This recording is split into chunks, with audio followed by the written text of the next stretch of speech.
음성이 잘 들리시나요? 네. 하울림이 있다고 하셔가지고 걱정했는데, 그러면 전반부 강의는 잘 못 들으신 거는 아니죠? 네. 걱정이 돼가지고 지금은 잘 들리시는 거죠?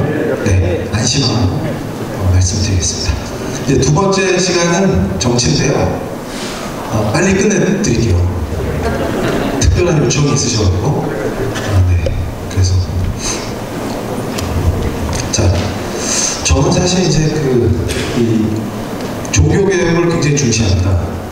그런데 우리 한국의 역사에서 식민지에서 벗어나서 독립하고 대한민국을 세우는데 이게 굉장히 중요한 역할을 한 것이죠.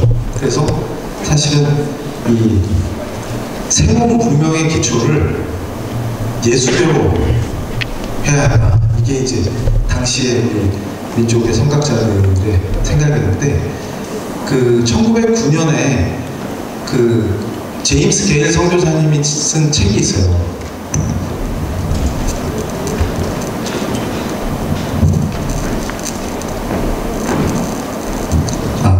이게 또 잘 들리시나요? 네, 좋습니다. 제임스 게일 선교사님이 한국이 변한다 이런 책을 쓰셨는데, 제가 그거를 확인하면서 엄청 은혜를 받았었어요. 뭐냐면 그 당시 선교했던 선교사님 대회분이 벙커 목사님 부부가 있으셨는데, 이분들이 감옥을 돌보셨어요. 근데 그때 이제 그 감옥에 있었던 젊은 청년들이, 그러니까 그 당시에 개혁을 주장하면 감옥으로 가는 거죠. 그래서 우리 리더들이 감옥에 많이 갇혀 있었는데, 벙커 목사님 내외분이 감옥에 있는 우리 청년들 사역을 하다가 그분들이 거꾸로 은혜를 받으셨어요. 왜냐하면 그 절망적인 순간이잖아요. 그러니까 뭔가 새로운 흐름 속에서 세계는 변하는데 구하말에 우리만 뒤쳐져 있고 부패가 만연해 있고, 그러니까 젊은이들이 가슴이 탁탁한 거죠. 이거 어떻게 해야 되냐 이러는데, 우리 복음이 희망입니다. 그래가지고 감옥에서 복음을 받아들이고 예수 믿고 변화돼가지고 다들 이제 회심을 간증하고 막 이런 상태가 된 거예요. 그런데 자꾸 이제 이 젊은이들을 돌보다 보니까 게리 선교사님 책에 뭐라고 돼 있냐면, 감옥이 점점 학교로 변했다 이런 설명이 있어요. 성경을 전해주고 자꾸 말씀을 가르치니까 그 수감되어 있던 우리 청년들끼리 서로 나누고 막 은혜 받은 거 서로 나누고 이러다 보니까 분위기가 학교가 있다가 거기서 좀 더 깊어지니까 교회로 바뀌었다 이런 표현을 쓰거든요.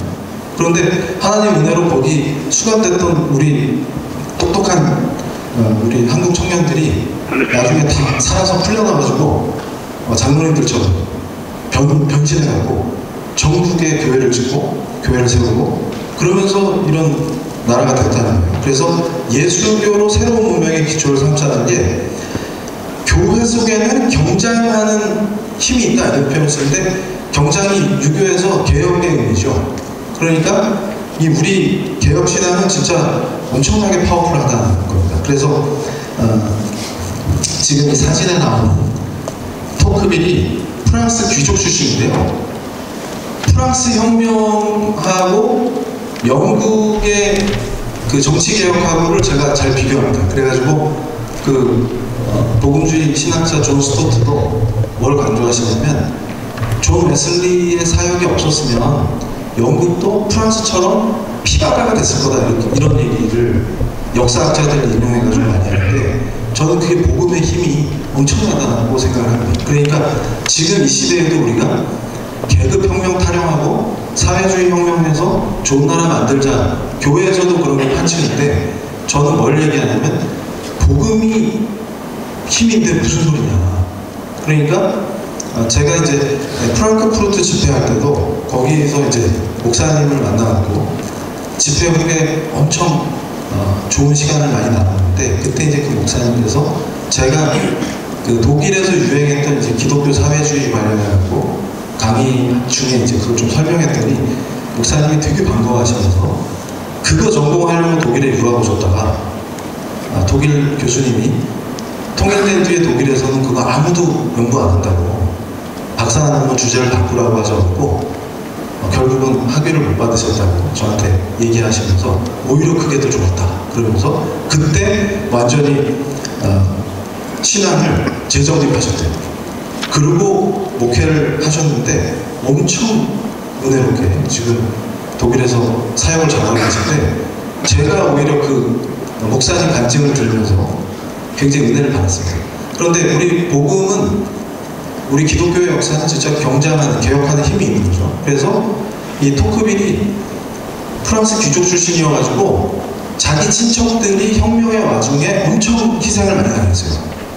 그래가지고 이 단두대 있잖아요. 기요틴이라고 하죠. 이게 사람을 저랑 친한 어떤 선배 교수님 중에 닭을 못 드시는 분이 있어요.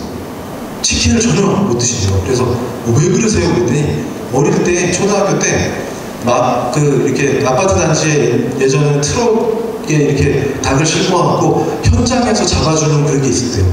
근데 그거를 목격을 했는데 어릴 때 그 뒤로는 닭을 못 먹겠다. 그때 너무 충격을 받아갖고 그래서 제가 그거랑 연상해가지고 제가 직접 체험은 안 했지만 프랑스 혁명기에 이 기요틴에서 사람을 죽일 때 사람을 신속하게 죽이려고 그걸 고안한 거 아니겠습니까? 그러니까 목 치듯이 사람을 그렇게 죽였고 그러니까 인권선언을 했는데 피가 남지 않은 거죠. 그리고 그거 개발해가지고 공포정치했던 사람이 로베스피에르 아니겠습니까? 근데 본인이 3년 뒤에 그 단두대에서 죽어요. 그게 정치입니다.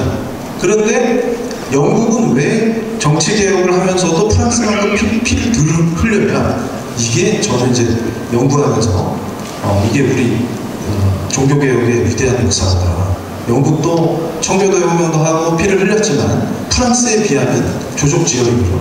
그래서 이 사회를 변혁하는 힘은 빛과 소금 된 우리 교회와 참 크리스찬한테서 나온다. 정치도 그렇게 변혁한다, 개혁한다. 이게 이제 제 생각인데, 그래서 이 토크빌이 어떤 사명을 갖고 있었냐면, 당시에 이제 프랑스에서 토크빌한테 과제를 줬어요. 뭐냐면 미국에 가가지고 연구를 좀 해와라. 그래서 딱 9개월 있었어요. 미국에 9개월.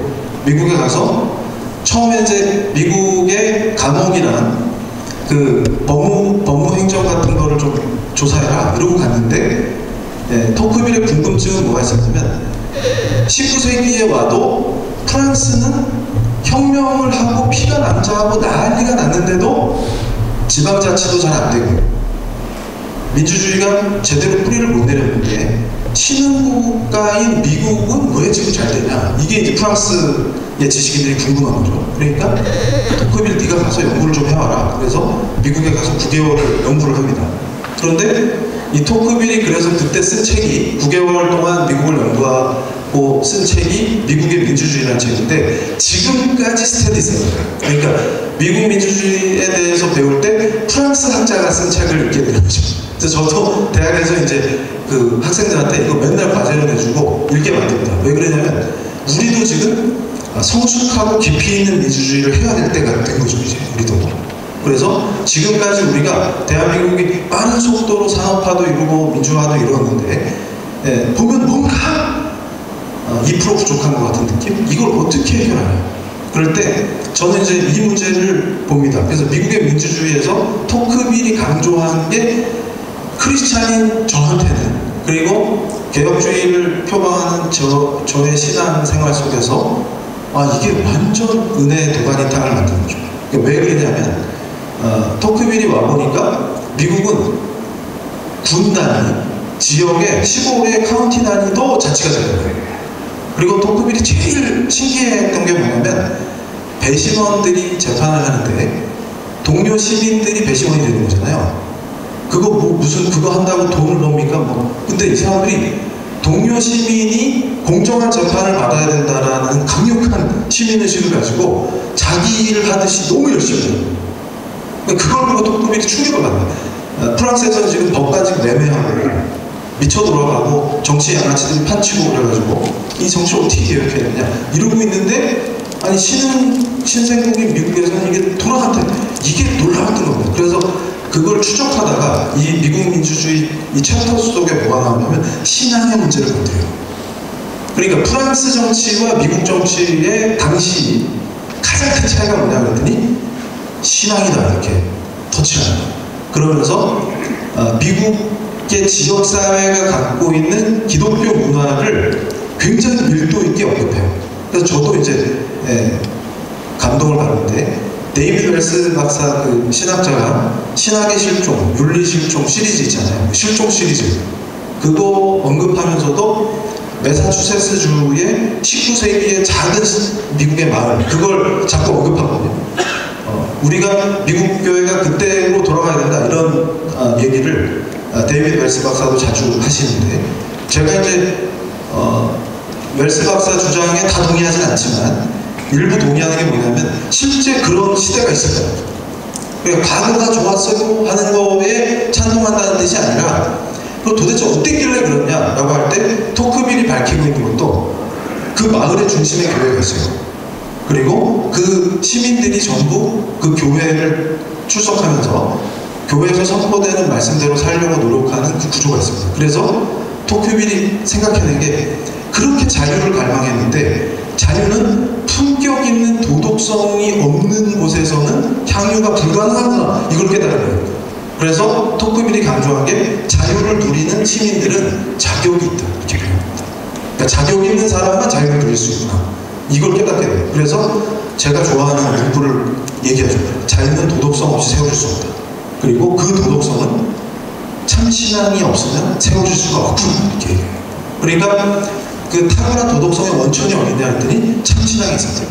근데 그 참신앙을 들여다봤더니 미국 크리스찬과 프랑스 크리스찬의 차이는 뭐냐 그랬더니 종교개혁의 진짜 청교도적인 삶으로 성과 성이 분리되지 않는 정치 참여가 크리스찬의 도덕성을 기반으로 하느냐 그렇지 않느냐 여기서 결정타가 나온다 이걸 이렇게 정리한 것이죠. 그래서 이 미국의 민주주의는 지금 2권으로 번역이 되어 있는데 기가 막힌 책이에요.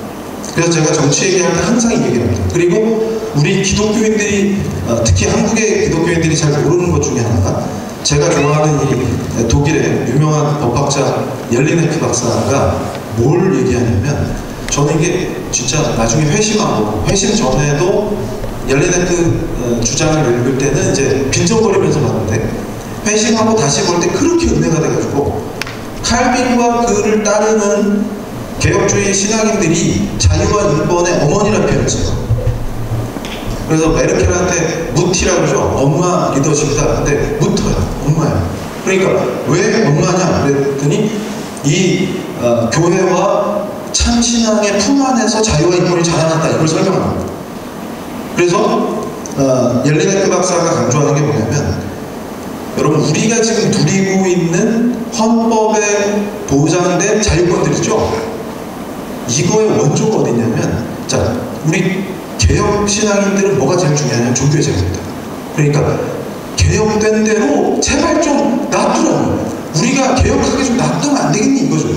자꾸 탄압을 하고 전쟁이 나고 난리가 나니까. 그러니까 그 바르톨로메 축일 대학살 이런 거 생각해요. 프랑스에서 위그노들이 아주 지긋지긋한 거예요. 학살을 당하고 막 이러니까. 그래가지고 제발 우리를 그리고 또 이게 뭐냐면 통치자가 마음이 좋아가지고 그래 니들 하고 싶은 대로 해 이러면 괜찮다가 프랑스에서도 그랬죠. 이제 탄압 안 할게 칙령을 하면 좋았는데 또 다른 왕이 나타나가지고 우리 14세가 또 그걸 뒤집어버리니까 어떻게 돼요? 다른 나라로 망명해야 돼요.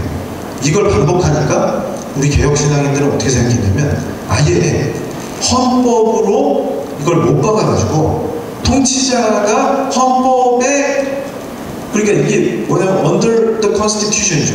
헌법의 통치를 국왕이든 뭐 어떤 통치자든 헌법에 위배되는 통치를 할 수 없게 딱 법칙을 디자인해버리면 룰 오브 로를 정착시키면 우리 크리스천이 자유를 얻는다. 이거를 실현하는 거예요. 그래가지고 개인의 양심의 자유와 종교의 자유. 그래서 제가 이 헌법의 역사를 연구할 때 충격을 받은 게 인간이 인권을 누리면서 인간답게 사는 사회일수록 종교의 자유가 보장되는 나라예요.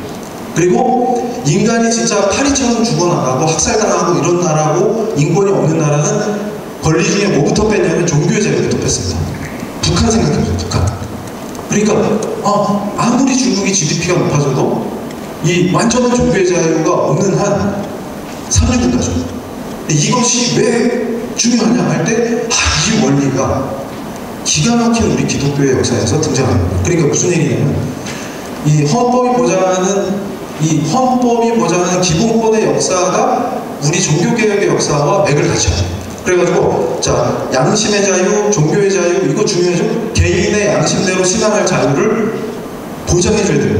그러니까 예배해야 되고, 전도해야 되고, 교육해야 되고, 집회해야 되고, 아이를, 특히 이제 기독교 문화권에서는 내 아이를 말씀으로 키울 수 있는 권리를 부모한테 보장해요. 국가가 아이를 뺏거나 공교육이라는 이름으로 부모가 원하는 방향이 아닌 걸로 교육하는 거에 대한 거부감이 강력한 거죠. 그러니까 이런 것들이 권리 보호가 필요하구나 해서 시리즈로 보장한다. 그러니까 결국 우리가 모여서 마음껏 자유롭게 집회하고 예배하고 찬양하고 이거에 국가가 함부로 간섭해서 이렇게 해라 저렇게 해라 할 수 없도록, 그리고 우리 또 기독교인들 출판해야 되죠. 책 써야 되고 가르쳐야 되고, 그러니까 출판, 계약, 결사의 자유, 심지어는 민사상 법인 설립의 자유, 이런 것들이 공유에 관한 관념, 이런 것들이 종교개혁 이후에, 그래서 미국의 크리스찬 법학자 중에 해럴드 버만이라는 분이 엄청난 분인데, 그분이 연구한 게 뭐냐면 종교개혁이 어떻게 영미권의 법문화를 뒤집어 엎었는지를 보여줍니다. 그러니까 종교개혁 이후에 영국법이 어떻게 발전했는지, 형법이 어떻게 바뀌는지, 민법이 어떻게 바뀌는지, 이런 거 보면 은혜 충만해요. 그러니까 결국은 이 교회의 탁월한 신앙, 참신앙, 말씀 중심의 개혁신앙이 세상을 뒤집어 엎는 겁니다. 이게 우리 스타일이에요. 그래서 저는 이제 빌레몬서 1장에 보면은 바울이 당부를 하잖아요. 뭘 당부하냐면 오네시모가 종인데 종으로 대하지 말고 형제로 대하라 이러면서 강력하게 부탁하죠. 근데 그게 저한테 이제 어떻게 느껴지냐면 우리 기독교 역사에서 어거스틴이 정치와 국가를 논평할 때 그 빌레몬서가 중요합니다. 왜냐하면 우리 기독교 스타일은 노예 해방운동을 바울이 벌이지 않잖아요. 그런데 그 당시 정치가 노예제를 인정하는데 그것과 투쟁하고 혁명하라, 무력투쟁하라 이렇게 가르치는 게 아니라 네가 먼저 오네시모를 형제로 대하라 이렇게 가르치잖아요.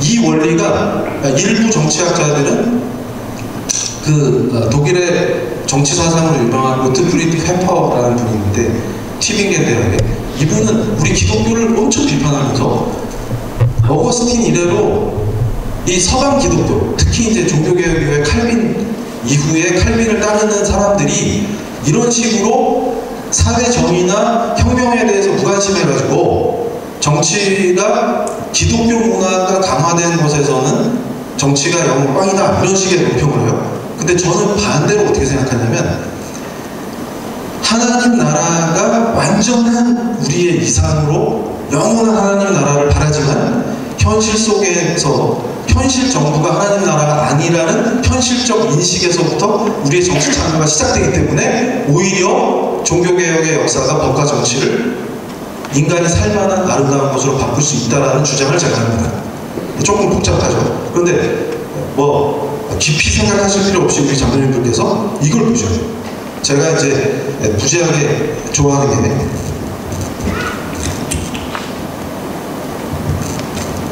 이 인류를 엄청 업그레이드 시킨 역사가 있어요. 이 법치인데 룰 오브 로의 역사를 볼 때 이 1644년입니다. 렉스라는 게 뭐냐면 법이 왕이라는 얘기예요. 법치를 얘기하는데, 이분이 누구냐면 당시 스코틀랜드를 대표해서 웨스트민스터 총회에 참여한 신학자입니다. 근데 이분이 쓴 책이 법은 왕이다. 근데 이 시대에 이런 걸 1600년대면요 조선으로 치고 진짜 옛날이에요. 그런데 이때 법이 왕이다라는 선포를 하는 거예요. 근데 감동이 그냥 물밀듯이 일어납니다. 근데 이 사무엘 러더포드가 던지는 게 무슨 얘기냐면 인치를 거부하겠다. 그러니까 우리가 그리스도인이라면 왕이 왕다워야 왕이지. 그럼 왕이 왕다우려면 어떻게 되냐면, 그래서 제가 예전에 LA 집회하는데 그런 거예요. 민심이 천심이다 이런 얘기하는 분들이 많아요, 크리스찬들 중에. 그래서 제가 민심이 천심이다? 그게 어디 나와요, 성경에? 그래서 제가 그걸 설명해 드렸어요. 민심이 천심이다가 성경에 반하는 얘기입니다. 왜냐하면 민심은 천심이 될 수 없어요. 모세가 안 내려오면 금송아지 만들자는 게 민심이에요. 여럿이 모이면 간땡이가 부어가지고요, 하나님을 대적합니다. 그런데 모세한테 법을 주시죠. 그러면 모세가 받은 법을, 그래서 초창기에 제가 사역할 때 교수님 좌로나 우로나 치우치지 말라 그랬는데, 그래서 제가 그랬어요. 뭔 소리냐 지금, 여호수아 말씀을 뭘 발로 읽냐. 여기서 좌로나 우로나 치우치지 말라는 얘기는 모세에게 준 하나님의 법을 좌로나 우로나 치우치지 말고 준수하라 이렇게 얘기하시는 거라고, 그 말씀의 뜻이. 그러니까 왼쪽으로 가면 오른쪽에서 욕하겠지, 오른쪽으로 가면 왼쪽에서 욕하겠지, 나는 박쥐처럼 살아야지, 처세술을 가르치는 말씀이 아니라 하나님이 주신 그 법을 말씀하신 그대로 찰떡같이 준수하라, 그 말씀이잖아요. 좌로나 우로나 치우치지 말라는 게. 그래서 제가 말씀대로 하자는데 왜 편향됐다고 그러냐. 그러니까 그 정신으로, 그러니까 결국은 우리가 살 길은 뭐냐면 하나님이 주신 법을 준수하는 겁니다. 주야로 묵상하는. 그런데 그걸 잘못 오해해갖고 율법주의에 빠지든지 민심이 천심이다 이런 말도 안 되는 얘기 하면서 선동하든지 그렇게 되겠죠. 그럼 결국 어느 길로 가요? 금송아지 만들어서 다 죽는 거예요. 그런데 중요한 것은 뭐냐면 러더포드가 강조한 게, 왕이라 할지라도 하나님을 경외하면서 그 하나님의 법과 이 성경 말씀에 복종하는 왕일 때 우리가 진짜 존경하고 그를 따르겠다 이런 표현을 해요. 그러니까 중요한 건 왕이 아니라 그를 다스리는 하나님의 법이다 이렇게 표현해요. 이게 법이 왕이다. 엄청나요. 근데 이런 분들이 우리 그 웨스트민스터 총회에 참여해가지고 장로교 정치도 디자인하고 이런 거예요.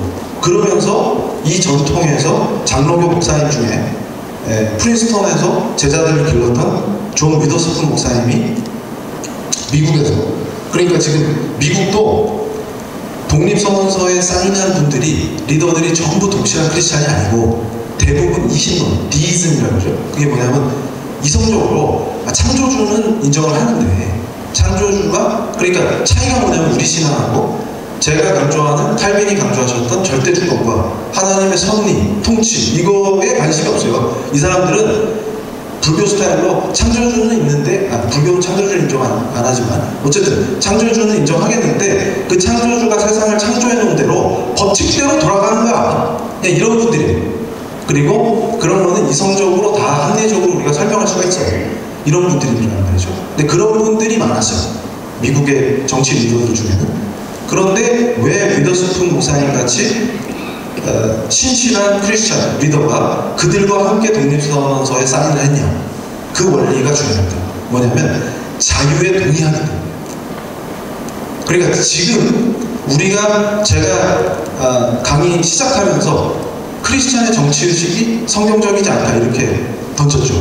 그러니까 뭐냐면 역사를 통전적으로 인식할 때 지금 하나님이 이 시대에 허락한 정치체제는 자유민주주의입니다.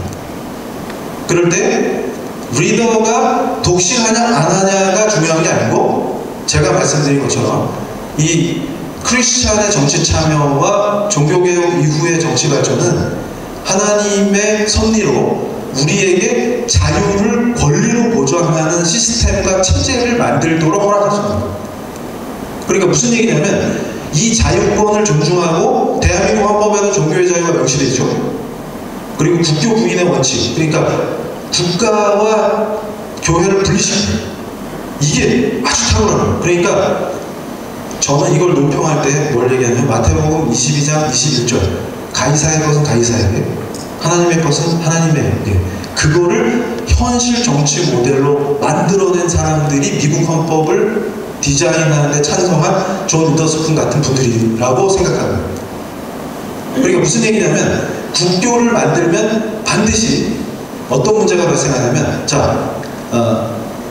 미국에 가서 신대륙에 가서 나라를 세우자고 차별받았던 청교도들이 정착하고 나니까 무슨 짓을 하냐면, 야, 그 청교도 회중교회만 국교고 나머지는 차별해, 이런 식으로 하는 거예요.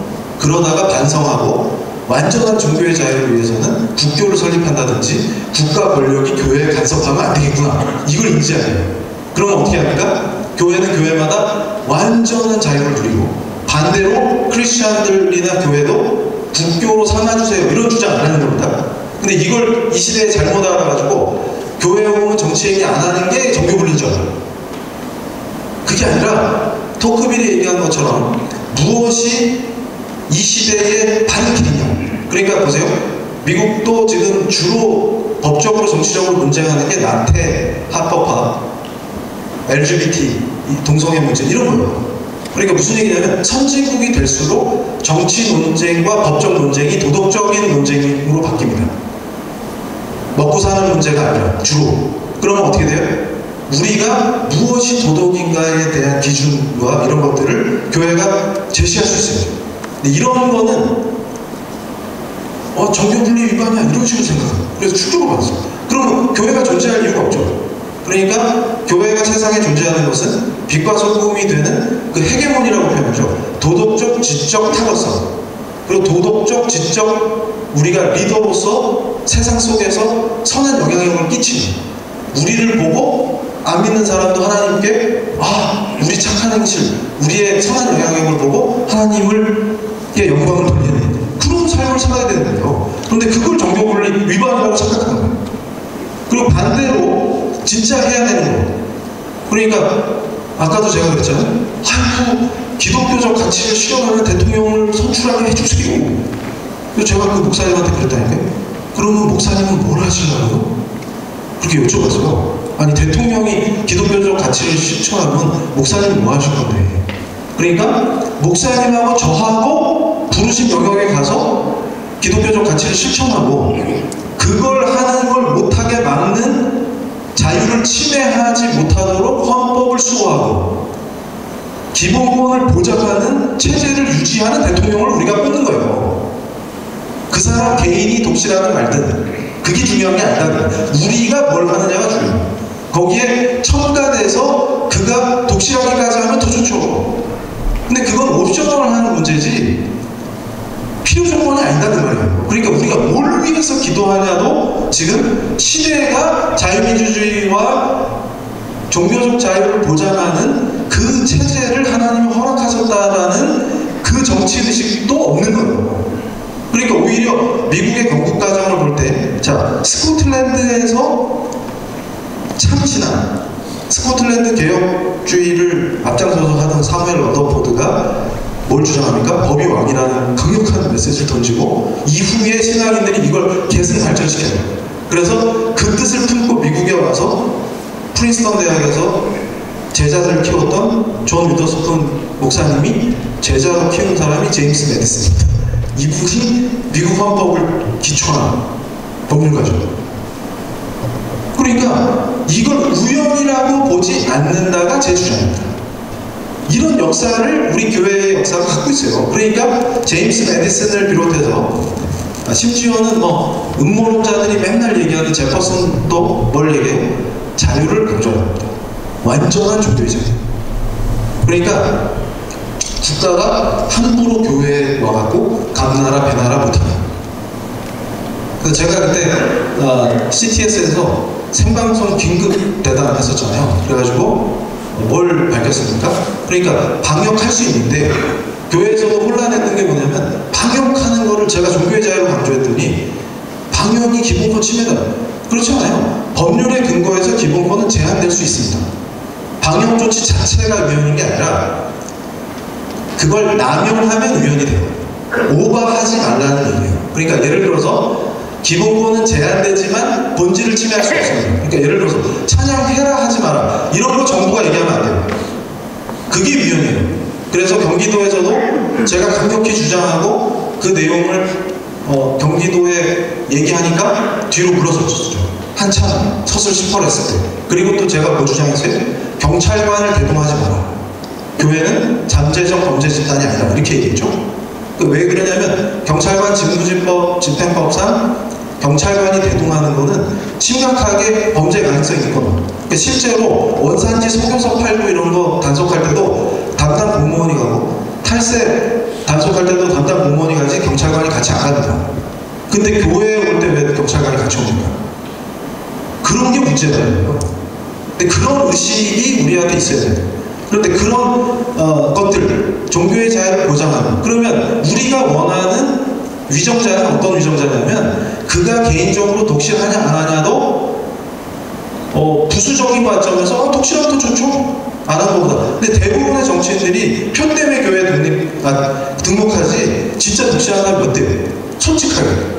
그러니까 우리가 생각하는 건 뭐냐면 그런 헌법이 보장하는 종교의 자유의 본질을 인지하고 그걸 보장해 줄 수 있는 사람들이 국회에 가고 대통령이 되고 지방자치단체장이 되고 하는 것이 우리한테 매우 중요해요. 그리고 방역을 컨트롤하는 핵심은 지자체장이에요. 그러니까 지역에서 목사님들이 지자체장하고 협상도 하고 딜을 할 수가 있는 거죠. 선거를 통해서. 선거가 우리한테 무기잖아요. 표를 갖고 있으니까. 그런 것들이 활성화되는 게 나쁜 게 아닙니다. 근데 중요한 것은 어디 있냐면 바로 자 러더포드 위더스푼 메디슨으로 이어지는 이 법치 라인, 이거 기가 막히게. 그래서 미국 헌법이 최초로 국교 분인의 원칙, 즉 종교 분리의 원칙을 헌법에 탑재합니다. 이게 미국의 역사학자들이 위대한 실험이다 이렇게 불러요. 왜냐하면 처음 이게 시작합니다. 헌법의 종교 분리. 그러니까 국가가 교회에 간섭하지 않고 국교 설립하기를 안 하고, 그러니까 뭐 장로교, 침례교, 뭐 모든 교파가 다 자유를 누리는 거죠. 그러면 누가 부흥해요? 말씀 좋고 참신한인들이 많은 교회가 부흥하겠죠. 그거는 뭐예요? 자유의 영역에서 우리끼리의 문제예요. 그럼 어떤 문제가 발생합니까? 그 교단을 운영하는 방식도 그 교단이 결정합니다. 그래서 제가 한중대 사태 때도 총장님께 조언해드렸던 게 뭐냐면 그 한 캠퍼스 안에서 우리 그 크리스천들이 기도로 세운 학교 아니겠습니까? 근데 그 폴리아모리라고, 그게 이제 다자성인데 한 집안에 한 남자와 한 여자가 결합한 가정이 아니라 남녀가 여럿이 몰려 살면서 그냥 성적인 방종을 하는 거예요. 그게 인권이고 자유고 뭐 이런 거를 기독교 대학에서 가르치는. 근데 그 동아리에서 강사를 섭외했는데 성매매하는 분이 와갖고 야 내가 해보니까 좋더라, 이게 자유고 인권이다 이런 거 강의해버리니까 난리가 났죠. 한 크리스찬 학생이 녹음해가지고 세상에 터뜨려가지고 난리가 났어요. 그게 들꽃 사태입니다. 그 동아리 이름이 들꽃이에요. 그래가지고 제가 그 총장님한테 불려가가지고 가깝잖아요. 저희 대학에서 전교생 체포를 제가 하루 종일 했어요. 우리 대학은 우리 총장님 보시면 안 되는데 휴강해놓고 거기 가가지고 하루 종일 전교생 체포를 했어요. 그랬더니 그 학생회 주최 측 애들이 이 교수 얘기 듣지 말라고 귀마개를 입구에서 안아주면 그래가지고 제가 주여 들어갔는데 애들이 또 기특하게 그 귀마개를 다 버리더라고요. 쓰레기통에 받아가지고 다 버려요. 그리고 제 얘기를 들었는데 그 제 얘기 트집 잡아서 공격하려고 그 귀마개 나눠주던 친구가 들어왔는데 나갈 때 저한테 은혜 받았다고 그랬고 제가 들은 거였어. 그러니까 이게 뭔 일이냐 도대체. 그럴 때 제가 강조하는 게 뭐냐면 그 대학을 건학 이념에 맞게 기독교 정신으로 교육할 수 있는 자유가 보장돼야 됩니다. 그러니까 그런 것들이 자유예요. 진짜 자유. 그래가지고 자유주의 신학자들이 그 이화여대 캠퍼스에서 크리스찬 교수님들이 저한테 이 시대의 인문사회학 교수들을 무엇을 할 것인가 특강으로 저를 초빙했는데 교목실에서 그렇게 교수님들을 괴롭혔다고. 그래서 제가 그랬어요. 거기 줌으로 강의를 하는데 줌으로 들어온 철학과 교수님이 학문의 자유 이러면서 반기독교적인 걸 가르칠 수 있는 자유를 달라고 해서 제가 그랬어요. 제가 강의할 수 있는 자유도 중요합니다. 왜 못 오게 해요? 그러니까 무슨 얘기냐면 지금 시대가 어떤 시대냐면 옳음이 정해져 있는데 그게 이제 정치적 올바름이죠. 줄여서 PC라고 해요. PC방의 PC가 아니라 Political Correctness입니다. 옳지 않은 건 아예 입을 막아버려라. 표현의 자유를 억압하는 추세예요. 그런데 우리 기독교 문화는 오히려 자유를 확대하는 방향으로 나가서 승리했습니다. 그러니까 제가 강조하는 게 뭐냐면 이 시대 교회의 정치의식은 헌법이 보장하는 우리의 종교의 자유와 종교개혁 이후의 칼빈과 그 이후에 베자나 알투지우스나 칼빈을 계승했던 위대한 사상가들이 제도로 확립했던 자유를 확보합니다. 그게 우리의 정치의식입니다. 그럴 때 우리가 자유롭게 예배하고 자유롭게 전도하고 그 전통을 유지할 수 있어요. 근데 그것과의 싸움입니다. 그래서 실제로 역사에서 이 종교개혁과 법치의 역사는 맞물려 돌아가면서 이 하나님께서 법으로 통치하신다는 그 원리가 현실에서 실현될 수 있도록 위대한 우리 종교개혁가들이 그거를 제도화하는데 기여했어요. 근데 그 전통을 우리가 이어가요. 크리스찬 법률가들, 크리스찬 교수들, 또 우리 장로님들 현실 세계에서 활약하실 때 이 정치의식을 강화해야 합니다. 그러니까 대한민국은 법치에 기반한 자유민주주의 국가고 헌법을 중시하고 대한민국이라는 세속 국가는 영원한 하나님의 나라가 아니지만 관계없지만 그러니까 제가 깜짝 놀랐던 게 크리스찬들 중에 트럼프가 당선된 미국이 하나님 나라인 것처럼 떠들고 다녀가지고 제가 젊은 애들이 그러길래 혼쭐을 내줬습니다. 그 트럼프가 집권하는 미국이 하나님 나라가 아니라 그 하나님 나라하고 아무 관계 없어요. 우리가 추구하는 영원하신 하나님의 나라는 트럼프가 집권을 하든 말든 forever 영원하게 아무 관계 없습니다. 그런데 우리는 아브라함 카이퍼 박사가 얘기한 것처럼 그 정치라는 영역에 들어가서 빛과 소금이 될 뿐이에요. 그러니까 제가 그 얘기도 해주죠. 만약에 지금 이 로마라면 로마가 무너지는데 어거스틴이 뭘 얘기했어요? 그러니까 아니 원래 로마에 조르신이 많았는데 저 기독교가 와갖고 이상한 그 저쪽 팔레스타인 동네 그 예수를 신이라고 해가지고 이상한 짓 해가지고 로마가 망했다. 이런 얘기가 돌면서 기독교인들을 막 뭐라 하니까 어거스틴이 하나님의 도성이라는 책을 딱 내놓죠. 근데 그게 우리 스타일입니다. 뭐냐면 우리는 로마가 망하다. 로마라는 나라가 망할 때 일반 백성들은 얼마나 불안하겠어요? 지금 엄청난 제국이 지금 서로마가 붕괴된 거잖아요, 지금. 그런데 크리스찬은 미동도 하지 않는다. 우린 담대하게 하나님의 도성을 추구하는 거예요. 그렇지만 우리는 뭡니까? 부르신 곳에 가서 그래서 어거스틴이 정의로운 전쟁의 기준을 신학적으로 제시해줘. 저는 그거 어마어마한 전통이라고 봐요. 그래서 그 전통 안에서 우리의 정치의식이 구성됩니다. 더 발전하고. 그러니까 지금 예수님, 바울, 어거스틴, 칼빈으로 이어지는 그 라인이 현대로 오면서도 계속 발전합니다. 그래서 이걸 현대적으로 완전히 정리한 분이 에모리 대학의 존 위티 주니어 박사입니다. 제가 그 영향을 많이 받았어요. 그러니까 우리 정통 신학의 라인 속에서 등장하는 우리의 정치의식은 가이사의 것은 가이사에게, 하나님의 것은 하나님에게, 그걸 기준으로 해서 신약이 가르치는 하나님 나라를 명확히 이미 그러나 아직 하나님 나라는 예수 그리스도께서 다 보여주셨지만 도래했지만 아직 다시 오실 때까지 완전하게 아니죠. 그럼 우리는 지금 이 현실 속에서 제자도로 살면서 예수님 다시 오실 날을 기다려요.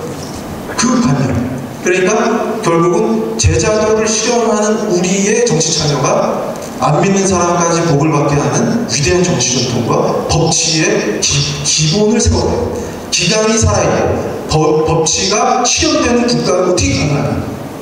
그거를 우리 크리스천들이 제자도로 살면서 실현했다. 그러니까 결국은 현실 정부는 하나님 나라가 아니지만 이 땅에 살고 있는 수많은 사람들이 그 하나님의 은혜 속에서 일반원총 속에서 복을 받는 그 역할을 우리가 해냈다는 거죠.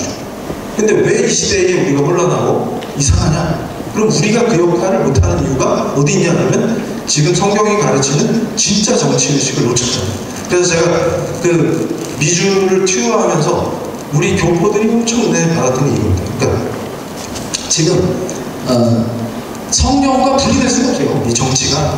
그러니까 이건 초등학생도 알아요. 요새 영어 유치원 다니는 애들은 유치원 애들도 압니다. 게티스버그에서 링컨이 했던 연설 있잖아요. 이거 그 국민을 위한 정치는 지상에서 결코 멸망하지 않는다. 이렇게 표현했잖아요. 이게 미국 민주주의를 상징하는 표현처럼 되지 않습니까? 그래서 워싱턴 DC의 링컨 메모리얼 가면 옆에 이렇게 벽에 게티스버그 연설이 쫙 나오잖아요. 그럼 이 문장만 보면 은혜를 받는 거예요. 왜 그러냐면 이게 링컨이 창의적으로 창작한 문장이 아니고요.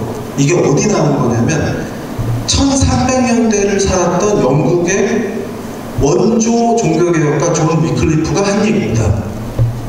그러니까 루터가 나오기도 전에 1300년대에 왜 영국 기독교가 부패하고 타락해서 이상한 우상숭배 집단으로 전락했냐, 미신을 숭배하냐 이럴 때 위클리프가 뭘 강조했냐면 말씀을 안 보는데 어떻게 하나님의 그 백성으로 사냐.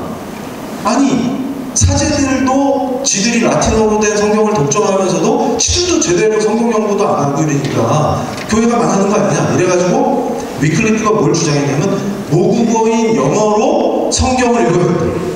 그러니까 라틴어로 사제들이 독점하면 안 되고 모든 크리스찬이 영어로 된 성경을 한 권씩 들고 그걸 품에 품고 읽고 묵상하고 하나님 말씀대로 살려고 노력할 때 교회가 개혁된다. 이걸 주장하신 거예요. 그래가지고 본인이 라틴어 성경을 영어 성경으로 번역을 했습니다. 그런데 이때 그거 영어로 번역하다 잡히면 화형당해요. 그래가지고 이 존 위클리프가 목숨을 걸고 영어 성경을 번역하고 그래서 그걸 딱 완성했을 때 그 서문에다가 This Bible is for the government. 이 성경은 통치를 위한 것이다. 근데 그 뒤에 of the people, by the people, and for the people. 그래가지고 제가 이거를 이제 미국 민주주의 역사를 연구하다가 게티스버그 연설의 원조가 존 위클리프라는 걸 알고서 폭풍 은혜를 받았는데 왜 그랬냐면 이거를 또 잘못 오해하면 of the people, by the people, and for the people이니까 사람 중심의 신앙을 얘기하나 보다 이렇게 얘기해요. 근데 이게 기가 막힌 게 뭐냐면 아브라함 카이퍼 박사가 얘기했던 영역 주권을 그대로 얘기해요. 그러니까 사무엘 그 상인가요? 사무엘 한가? 그 왕을 달라고 부르시지 않습니까? 사무엘 하죠. 왕 달라고 부르시는데 하나님이 그걸 탐탁치 않게 생각하시잖아요. 그러니까 왕을 세우면 니들 국보를 펼쳐볼 텐데 이게 이제 걱정되시죠. 사무엘하고 활짝 났습니다. 그런데 우리가 지금 착각하는 게 뭐냐면 자유민주주의의 원리가 여기 있구나. 그러니까 어거스틴의 그 정치의식 그게 그대로 계승되는 겁니다. 그러니까 루터의 두 왕국은 하나님 나라와 세속국가를 완전히 분리시키는 방식이에요. 그래서 칼빈이 이거를 완전히 기독교 강요를 통해서 국가와 교회의 관계에 대한 정말 성경적인 제대로 된 방향을 제시합니다. 그게 종교개혁의 파워입니다. 그러니까 루터 잘못했다는 얘기가 아니라 좀 더 미진했다. 그러니까 더 완전하게 상황을 칼빈이 구성해 주는 거죠. 그래서 그 이후에 칼빈을 따르는 사람들의 신앙이 탁월했던 이유가 거기 있습니다. 그런데 그 원조교 1300년대에 이미 존 위클리프가 뭘 생각했냐면 국왕이 또 기족화된 사제들이 함부로 이 말씀을 독점하고 이러니까 이게 제대로 신앙생활이 될 리가 없죠. 그러니까 모국어로 성경을 읽고 이게 뭐랑 연결되냐면 종교개혁을 통해서 전 인류가 개혁되고 발전하는 가운데에서 뭐가 발생하냐면 개인이 탄생합니다. 그러니까 제가 아까 책임윤리, 소명으로서의 정치 이런 표현했잖아요. 그게 가능하려면 뭐가 가능해야 되냐면 하나님 앞에 내가 윤리적 관점에서 말씀을 읽고 묵상해서 하나님을 경외하면서 내가 윤리적 존재가 되겠다라고 하는 그 개인이 나와야 돼요. 그러니까 그게 나오기 전까지는 어떤 수준이냐면 미신 푸닥거리 하는 거랑 똑같은 거죠. 그러니까 성당에 와서 성찬에 참여하고 하는 그런 행위들이 전부 복받고 기복적인 거 이상이 될 수가 없습니다. 근데 하나님 앞에서의 내가 하나님이 가르쳐 주시는 법을 준수하면서 말씀대로 살겠다라고 결단할 때 윤리적 존재로 변신돼요. 그래야 그 사람이 자유를 주어도 방종하지 않는 존재가 돼서 아까 토크빌이 얘기한 것처럼 자유를 누릴 수 있고 그 자유를 보장하는 제도 안에서 자유시민으로 살 수 있게 되는 거죠.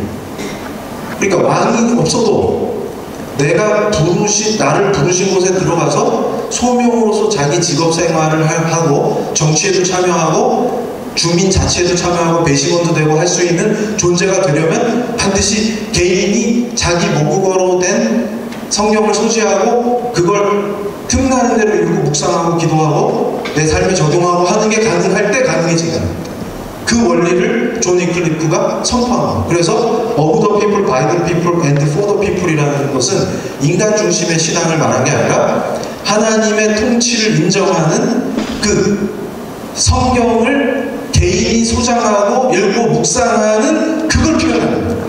그 사람이 예를 들어서 교사로 부르시면 교단에서 하나님의 부르심을 받은 크리스천 교사로서 살아가고, 또 회사에 간 사람은 또 크리스천으로서 회사 생활을 하고, CEO는 크리스천을 경외하는 CEO로서 기업을 경영하고, 이게 of the people, by the people, and for the people입니다. 왜냐하면 그렇게 될 때 가장 인간에게 복된 for the people의 정치가 가능해지죠. 그게 뭐냐면 바이블을 우리에게 주신 하나님의 뜻이, 하나님의 통치가 그 바이블을 준수하고 말씀대로 살겠다는 그걸 통해서 땅에 실현되는 거예요.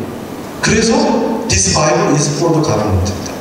그러니까 하나님이 말씀하신 이유가 우리에게 성경을 딱 그 기자들에게 완전 축자 영감으로 쓰게 해갖고 우리가 읽게 만드신 이유가 하나님이 통치하신 거예요. 우리를 사랑해서 창조해 주시고 우리를 통해서 그의 통치가 임하게 하려고 딱 그 말이에요. 근데 말씀을 안 읽는데 그게 어떻게 됩니까? 그러니까 맨날 미신 투닥거리나 하고 앉아요, 교회에서. 그걸 확 개혁해버리자 이렇게 던졌습니다. 그랬더니 위클리프를 죽이려고 난리가 났어요. 근데 하나님께서 손 대려고 하니까 싹 데려갔어요. 그래가지고 그 시신에다 온갖 나쁜 짓을 하고 그랬는데, 어쨌든 그래갖고 영어로 번역해놓은 성경을 교회 앞에 쌓아놓고 화형식을 했어요. 이 위클리프를 못 죽이니까 성경책을 불태워요, 영어 버전에. 근데 그 서문에 나온 말이 바로 이 말입니다. 그러니까 링컨이 남북전쟁의 피비린내 속에서 얼마나 괴롭겠어요. 이제 전쟁을 결정했기 때문에 수많은 사람이 죽는 거잖아요.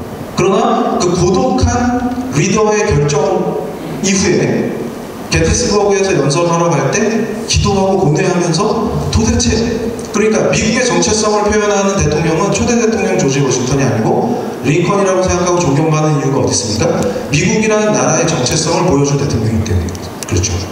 그때 중요한 게 뭐냐면 대통령이 기도하시면서 뭘 생각했냐면 바로 그 신앙, 하나님을 경외하는 사람들이 부르신 영역마다 들어가서 그의 주권을 인정하고 하나님의 말씀이 이 땅에 선포되도록 내가 그 말씀에 따라 하는 그 삶과 신앙의 분리가 아니라 일치. 그러니까 우리는 세상과 구분되지만 분리되지 않는다는, 칼빈이 그리스도론을 얘기하면서 했던 말이죠. 그거 굉장히 중요한.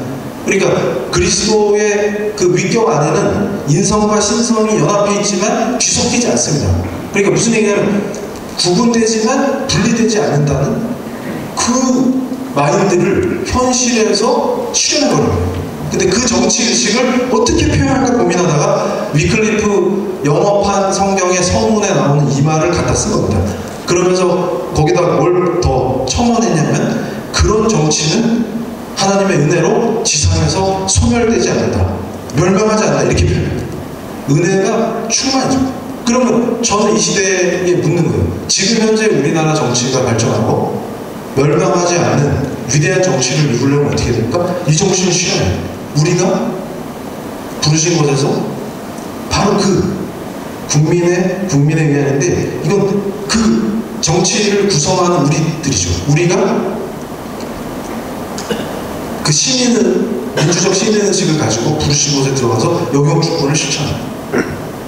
그래서 오히려 이 역사적으로 우리 크리스찬의 정치의식을 표현할 때 루터의 두 왕국보다는 어거스틴과 칼빈으로 이어지는 그 라인의 참된 정치의식을 강조하는 흐름이 중요합니다.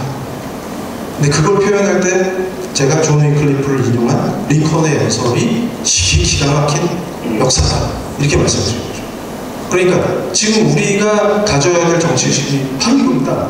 그러니까 영원한 하나님 나라를 기다리고 기대하고, 그러니까 그 나라에서 누리게 될 것과 지상의 국가는 비교 불가능이죠. 그러나 그 나라의 정치에 우리가 이런 관점에서 찾아야 됩니다.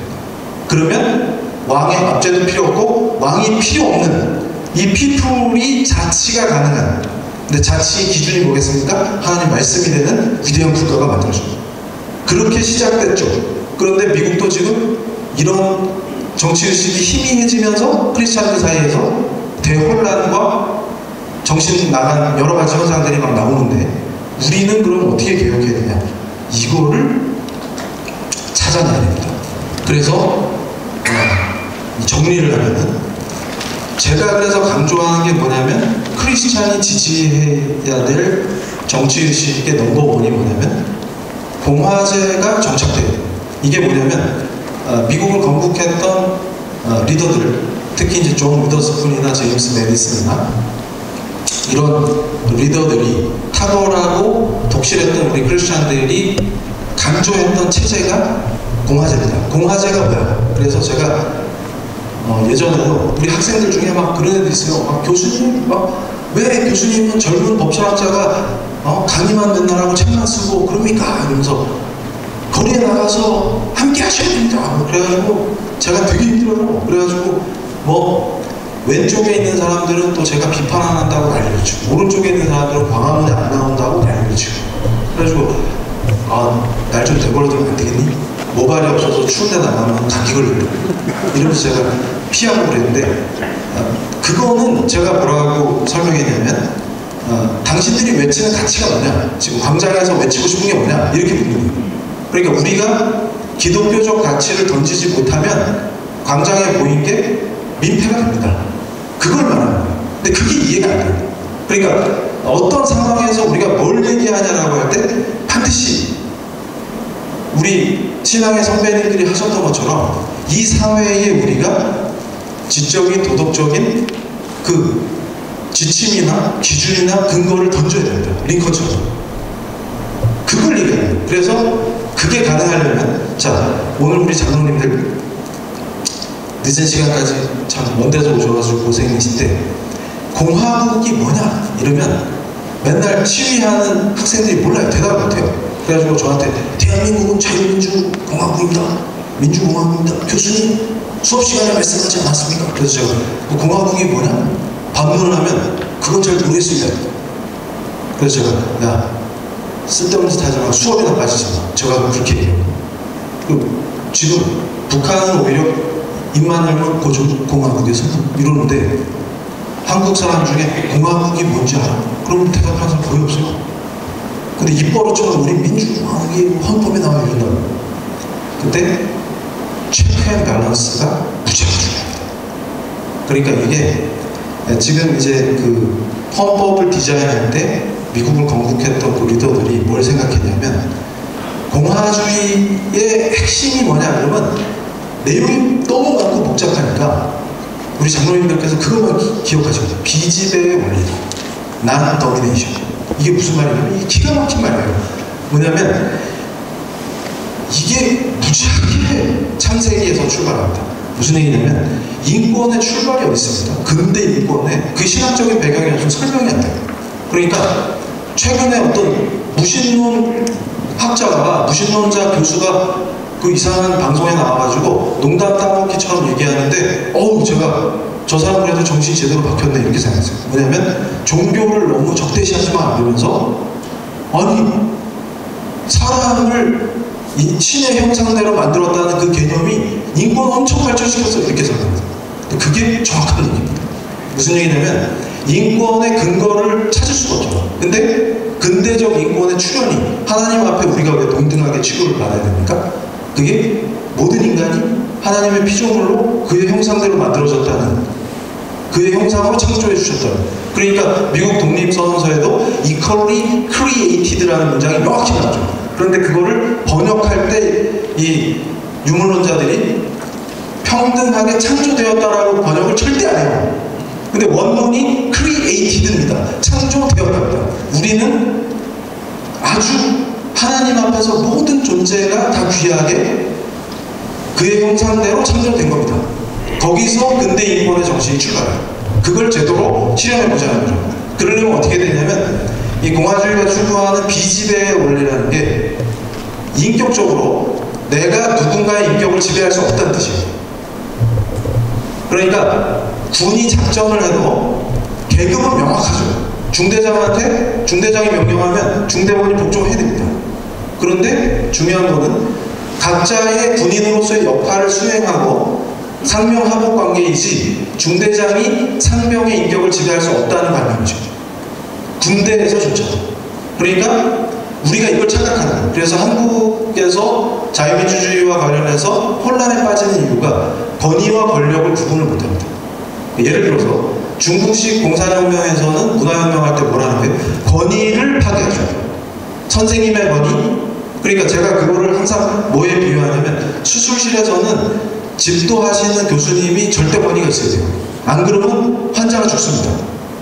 그리고 전공의들은 그 교수님이 수천 번 수술하는 그 노하우를 그걸 보면서 배워야 돼요. 그런데 거기서 그저 교수님 민주적으로 다 합시다 이러면서 수술 방법을 우리랑 토론합시다 이러면 어떻게 돼요? 네 수술할 때 그렇게 해줄게.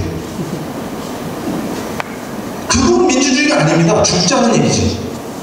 그건 죽자는 얘기예요. 그러니까 권위를 인정하지 않는 게 권위를 파괴하고 어른을 멸시하고 권위를 부정하는 게 민주라고 가르치는 거예요. 그게 문화혁명식이지 그게 어떻게 민주주의입니까? 말도 안 되는 얘기지. 그러니까 뭐예요? 이걸 구분할 수 있어야 돼요. 뭐냐면 권위는 권력과 다릅니다. 집도인은 수많은 수술의 그 수술법과 거기에 완전히 달통해 있는 그 외과 의사로서의 권위를 인정받아서 거기서 전공의들을 지도하면서 수술을 지휘하는 거지 권력이 아니에요. 그걸 구분 못해요. 그러니까 제가 대학원생 지도할 때 내 차가 요새 오프로드를 좀 달렸더니 지저분하다 이러면서 착해주고 있다고 짓하면 교수 자격이 없는 거죠. 그렇지만 논문 써보라고 했더니 표절해 오면 분명히 야단쳐야 됩니다. 그럴 때는 학칙에 근거해서 저한테 부여된 권한을 사용하는 거예요. 그러니까 파워를 사용할 때 반드시 법에 근거하게끔 만들고 권위를 존중하는 사회가 진짜 자유민주주의 사회입니다. 그래서 법치가 전제되지 않으면 자유민주주의는 수준 높게 실현될 수가 없어요. 이 원리를 실현하기 위해서 뭘 만드냐면 우리 각자의 기본권을 보장하려면 센 권력을 나눠놔야 됩니다. 그래서 그걸 체크 앤 밸런스, 견제와 균형이라고 합니다.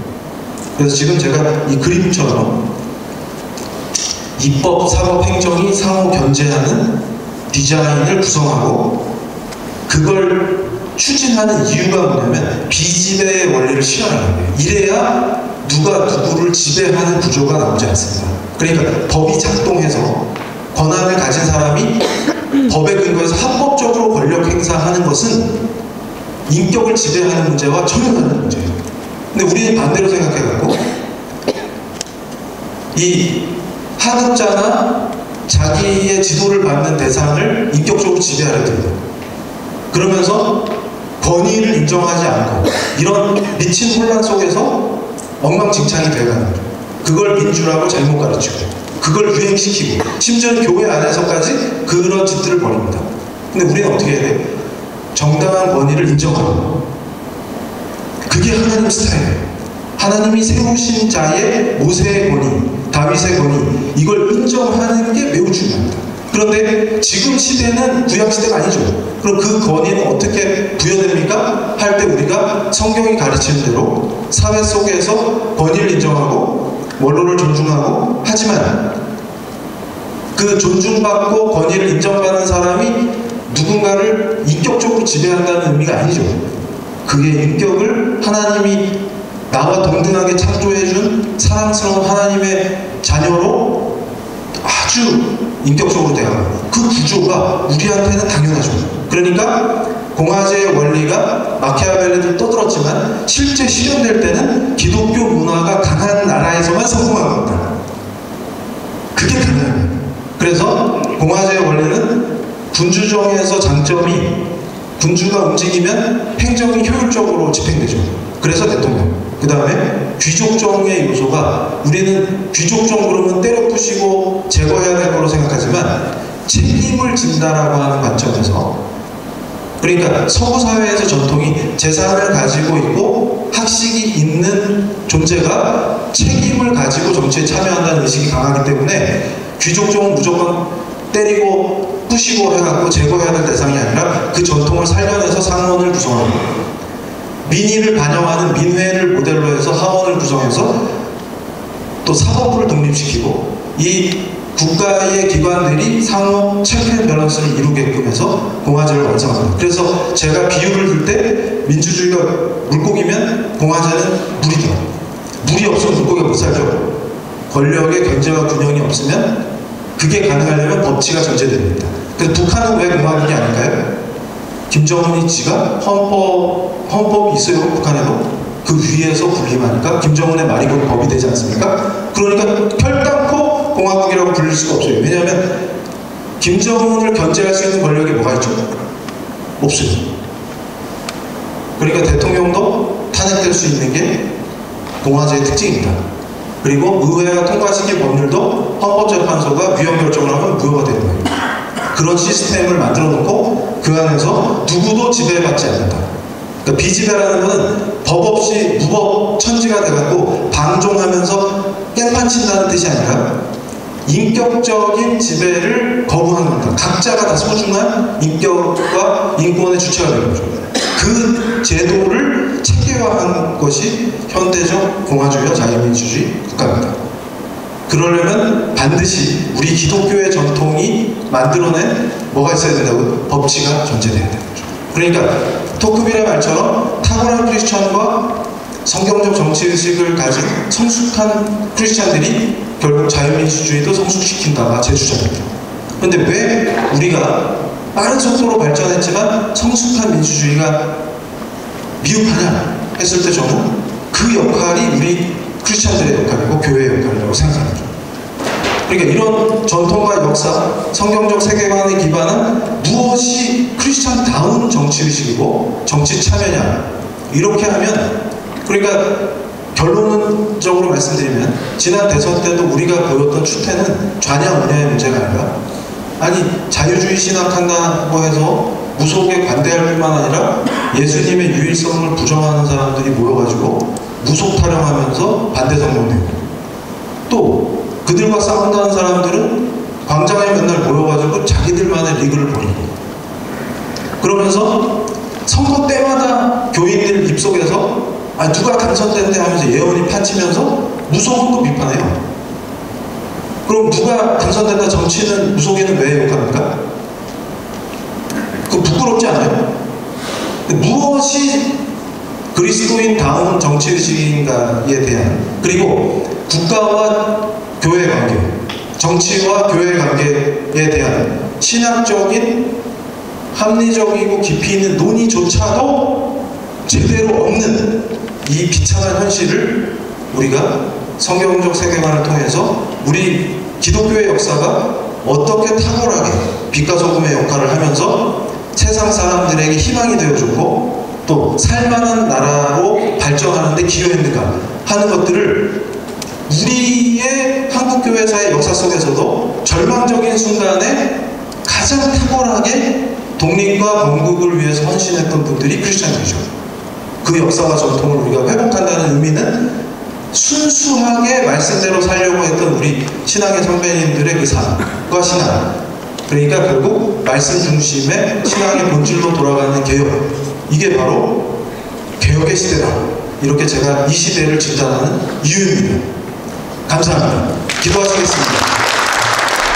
아버지 하나님 감사합니다. 우리 존경하는 장로님들 함께 귀한 시간 갖게 허락해 주신 하나님의 은혜에 감사를 드립니다. 우리가 이 한국장로대학원의 신실하신 우리 장로님들께서 이 한국의 중요한 역할을 수행해 주셔서 교회와 나라와 또 우리 사회 속에서 빛과 소금이 되시는 아름다운 삶으로 후배들을 지도하시고 교회를 이끌어 나가실 때 하나님께서 은혜를 보여주시고 그것을 통해서 개혁되는 역사가 있게 하여 주시옵소서. 장로님들의 일터와 또 교회와 모든 과정 속에서 함께 하여 주시고 더 지혜롭고 뛰어난 우리 장로님들 되실 수 있도록 특별한 축복을 내려 주시옵소서. 이 한국장로신학대학원을 더 축복하시고 사용하여 주시옵소서. 감사를 드리며 예수 그리스도의 이름으로 기도합니다.